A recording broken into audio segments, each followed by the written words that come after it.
Hello everyone, Inventor719 here, and before I start the video, I'd like to apologize for my voice. I'm currently under the weather a little bit, so I may sound a little bit stuffy. In today's video, we are going to be making a mini flamethrower out of an old shell casing and a lighter. What you'll need for this project is, of course, the bullet shell casing, an old lighter, I already have it disassembled a little bit, a pipette, some scissors, a thumbtack, hot glue gun, and possibly some tape. You can start by disassembling your lighter. As you can see, I've already done so.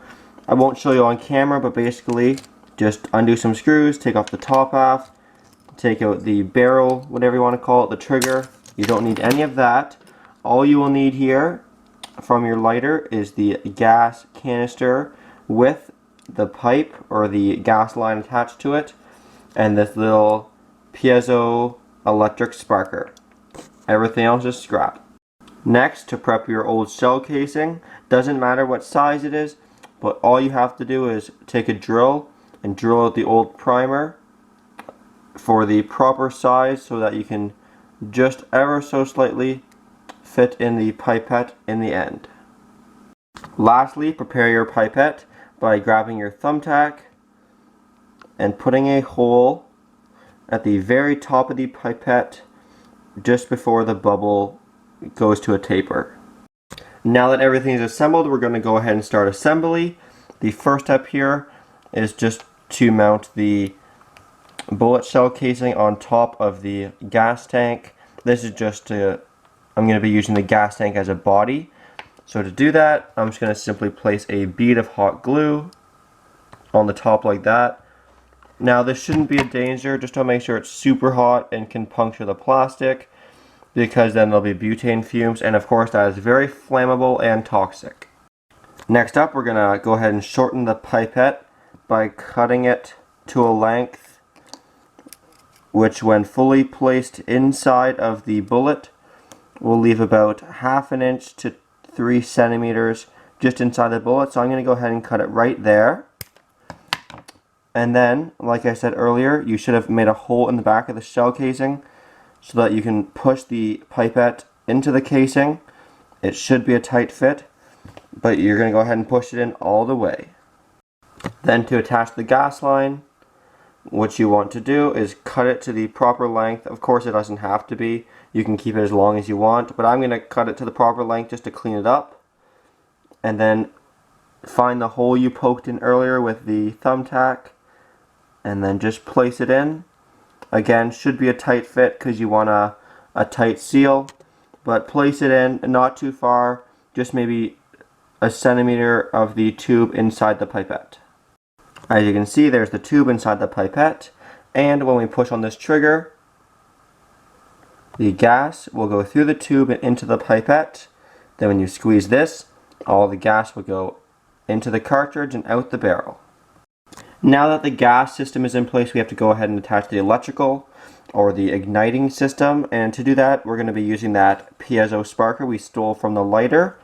I'm going to be placing it here on the side in a trigger-like formation with the button hanging over the edge. So again, to do that, I'm just going to use my hot glue gun, place a bead of hot glue, then go ahead and stick it down. Now for the wires on the sparker, we're going to go ahead and ground the white one to the shell. To do that, just cut off most of the wiring, and then we're going to strip it, then simply tape it straight to the brass shell casing, which will ground the entire shell. So here's the completed wiring, ready to be tested. As I said, we grounded the white wire. Then for the black one, sorry if it's a little hard to see, but basically there you can see it kinda. I looped it over, and there's the metal contact in there. It is not touching the edge of the shell, probably a millimeter or 1/8 of an inch apart. And our fuel is all loaded up, and now we can do some testing. So I turned on the lights a little bit so you can see a little better. And basically how you operate it is you go ahead and squeeze the gas valve for just a very short period of time, just like that. Now there's going to be a little bit of gas in here and air in here. So the key here is to get the right proportion of air to fuel. So maybe if we try just a little squeeze, now hopefully in the chamber there's the right proportion. that falls off. It's not really secured on. As you can see, I got my little blue flame. And of course that changes based on the air to fuel ratio, how much fuel you have in there. So there I gave it a little more fuel this time. Maybe give it another pump. Go ahead and push the trigger. Yeah, so it's not igniting, so maybe we don't have the right amount of fuel. There's a little one. So you get the idea, it's a lot of playing around. This guy here is your gas opening valve, so try not to open that too much, but if you want, just give it the old lefty-loosey, open it up a little bit, so that when you pull this, let's some more in. Let's try igniting it again. Nope, so maybe add more fuel. There's a little bit. Or if you do both at the same time, there, as you can see, it made a bigger one. Hard to hear on camera, but it does make a very cool popping noise. So as you can see, if you do it a few times and nothing comes out, you probably need more fuel. Works best if you tip it up like that, so the fuel is by the end of the hose.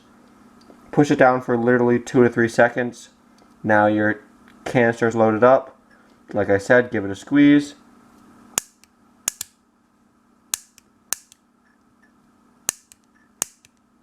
There you go. So as long as you have the right air to fuel mixture, it should work. Now, if your tank runs out of gas or you just want to try something different, you can always use a different type of fuel. So here I have a little mini axe, and as I said before, you only need a very little bit of fuel, so go ahead and squeeze a little bit in there. Go ahead and try lighting it. If it doesn't light, just add a bit of air. You can do both at the same time, try that. There you go. So axe works pretty good. I'll give you one more demonstration here. Put a bit of fuel in there. We're going to do both at the same time to get that popping effect.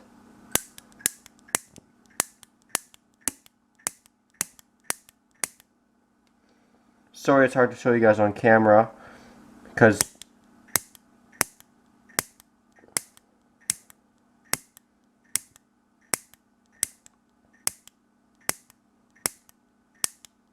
alright, I don't even know how many that was in a row, but it was pretty darn good.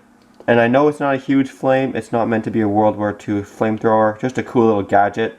And until you build it, you won't really know what noise it makes. It is a really cool popping kind of noise.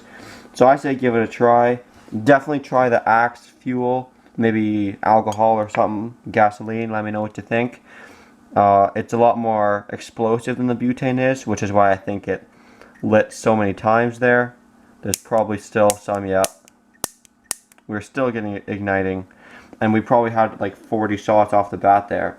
Anyway, thanks for watching everyone. Hope you enjoyed the video. Very cool little gadget here. If you like this, please subscribe. I know I'm not very close, but I'd love to hit 1 million someday. And as always, please like, comment, and subscribe. Thanks for watching.